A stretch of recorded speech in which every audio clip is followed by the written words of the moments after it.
She smiled and pointed at him, stopping him in the doorway.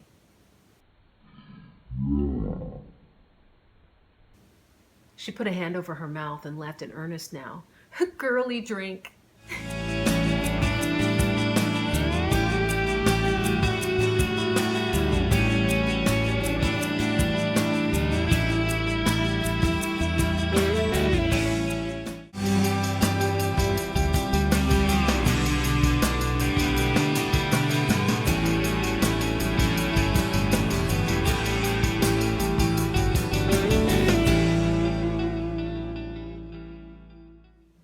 I'm Dina Haynes. Welcome to my channel where I am reading to you a book that I wrote called Neesa. It's a contemporary romance that's available on Amazon as well as Kindle Unlimited, but I'm giving it to you here for free. Have you watched chapters 1 through 7? Because if not, this is the time in the video where you're going to want to pause and check out the links below, as well as in the video where I direct you all the way back to the beginning, chapter 1. Today I'm going to be reading to you chapter 8, but before we get to that, I'm going to do a recap of chapter 7. So let's begin.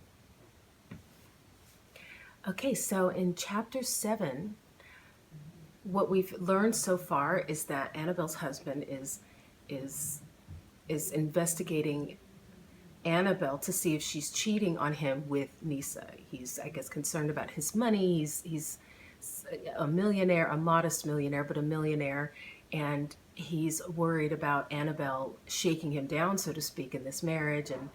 And Reuben is the investigator and has already thrown the lesbian card at Denise, much to his peril. And now we see Denise in a cafe concocting this improv lesbian scene between her and Annabelle. And also in this chapter, we see Annabelle challenge Neesa to finally go on a date. I mean, this is what it's all about. Neesa has been avoiding this for so long that she's starting to feel like she might not ever get there. And she needs a push. At first we had Claire pushing her, and now we see how Annabelle does it. And Annabelle is a little more gentler in her approach, a little more supportive. But she challenges Denise, and Denise actually takes the challenge. So it's going to be interesting to see how Denise fulfills that challenge, how she reacts in real time to being confronted with having to do it, to make that step, when it's really kind of her greatest fear right now after her past experience. So let's move on to chapter 8. This chapter is going to be from Reuben's perspective. The air was stifling as Reuben sat in his car parked on the street across from a small strip of businesses, one of which housed an acting class he'd witnessed Annabelle Schaefer entering a few hours ago. Even with his windows rolled down, he found that LA was experiencing its typical Indian summer weather, and the cross breeze was blowing the wrong way. He equated this part of his job to watching paint dry. There was a reason TV shows never showed investigators doing actual surveillance. The only thing worse than sitting in a car and waiting for shit to happen was watching someone sitting in a car and waiting for shit to happen. His eyes focused across the street, but his mind wandered to his final interaction with Leah a few days ago.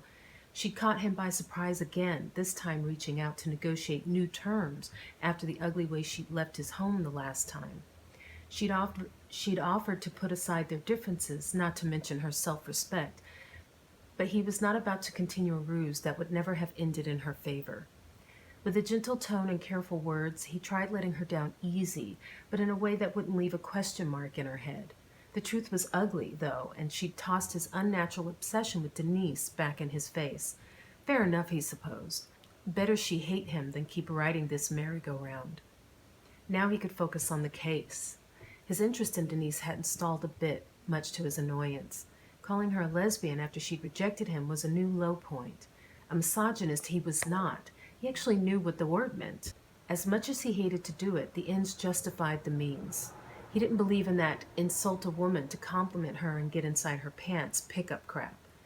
He wished he could get a second chance because as soon as this case was over, he could be his real self. Though how would he explain away how he'd treated her? Come to think of it, she was better off not knowing him. At almost noon, he was already on his second caramel frappuccino of the day. Between the caffeine, the sugar rush, and the hot sun, he was buzzing and crashing like a crackhead in rehab. Time crawled at a snail's pace, so he flipped through Denise's social media accounts on his phone, trying to keep his eyelids from drooping. From the accounts that weren't private, all he could learn was real estate stuff and her schedule of showings. He had to make a real effort to keep his activities focused on Annabelle, so he clicked the phone off with a curse. His eyes drifted to the manila envelope peeking out from underneath his computer bag.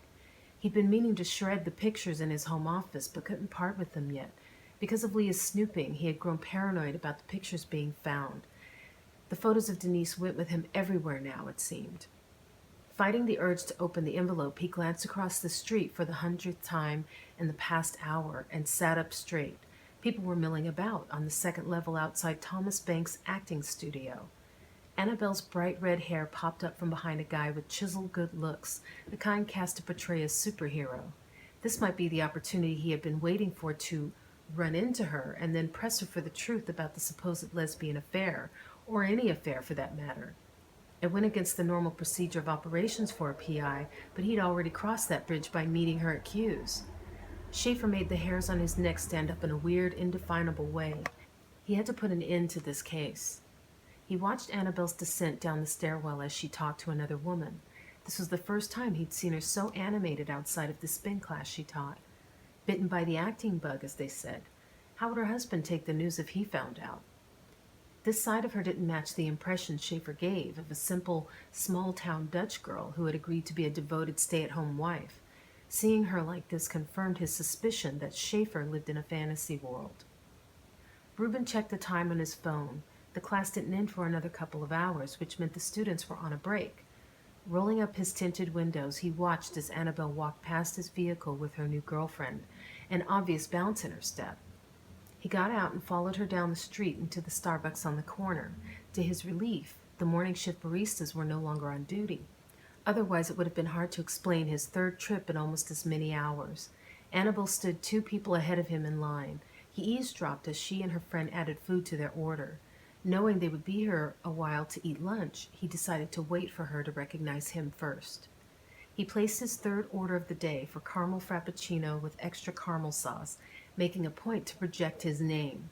Sure enough, that caught Annabelle's attention as he moved over to the pickup bar and waited. He sensed her eyes on him, heard her whispers to her classmate, wondering out loud if she knew him. He decided on the spot that he would ignore her and let her make the first move. The barista called Annabelle's name, and Reuben got busy flipping through screens on his cell phone. Each moment that passed, he grew more paranoid that he had overexposed himself. If she got it in her head for a second that he was there because of her, it would ruin his plan. When the barista called his name, he stepped forward, and Annabelle stood in his way. "You're Ben." He gave her an odd look. "Yep, that's my drink. Excuse me." Annabelle said, "No, I mean, don't you recognize me?" He thanked the barista and grabbed his cup. Wait, where was it?" Annabelle said, "Q's a few weeks ago? I'm Denise's friend Annabelle." Reuben threw his head back as if a light bulb had gone off. "Oh, that's right." He tapped the palm of his hand over his head. Acting had never been his forte. "The red hair, I should have remembered. How are you?" Annabelle said, "I'm good. Funny running into you here." "Yeah." He frowned and looked at the time on his cell phone screen, losing his nerve when it occurred to him that Denise might have told her about their interaction at Pete's the other week.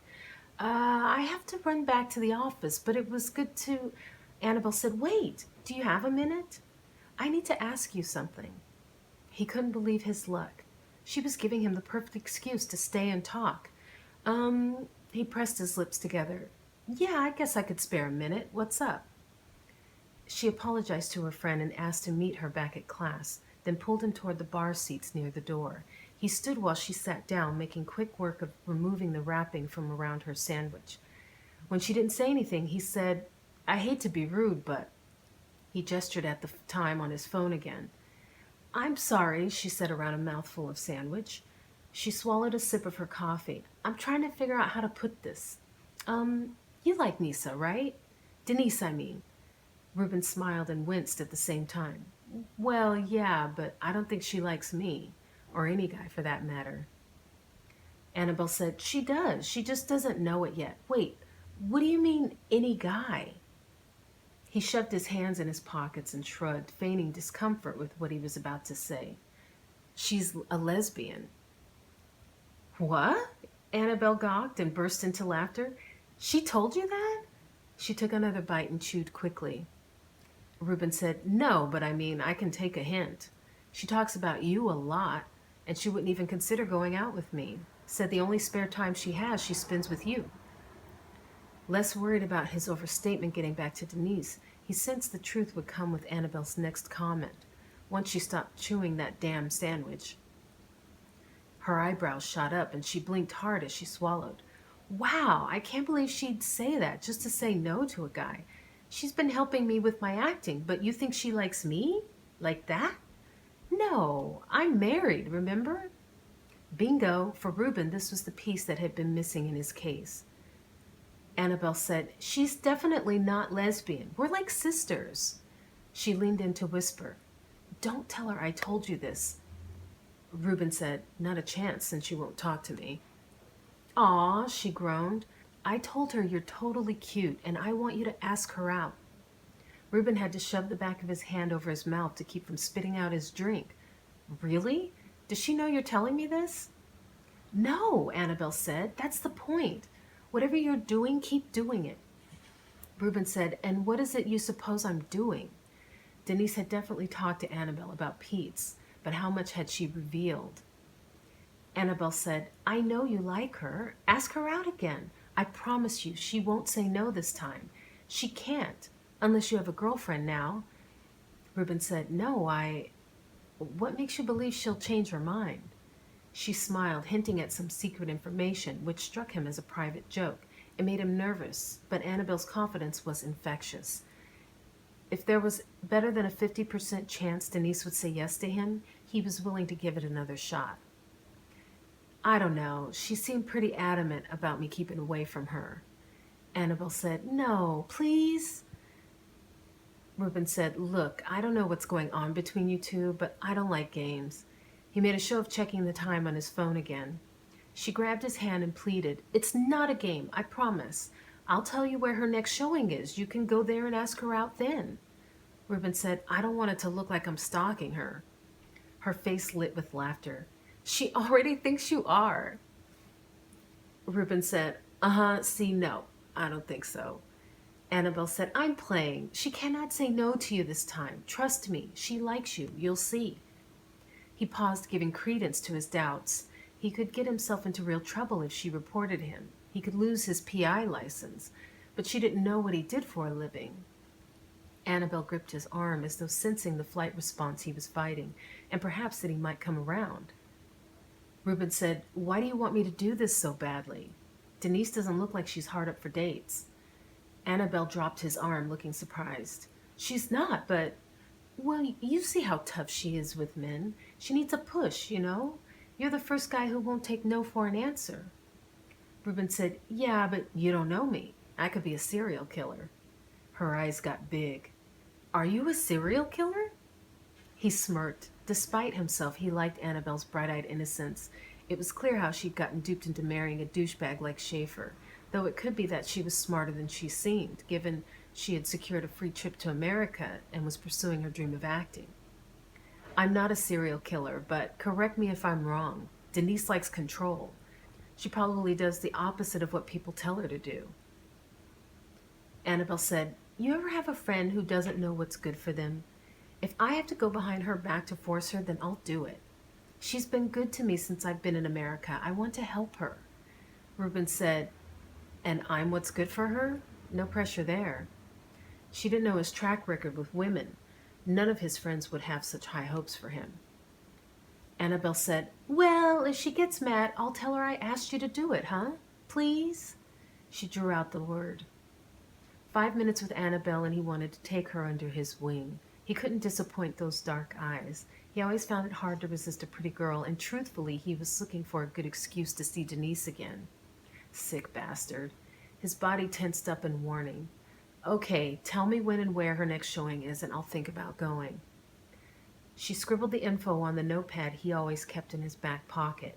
Before he ran out, as if he were in a hurry, she smiled and pointed at him, stopping him in the doorway. What? She put a hand over her mouth and laughed in earnest now. Girly drink. That ends chapter 8.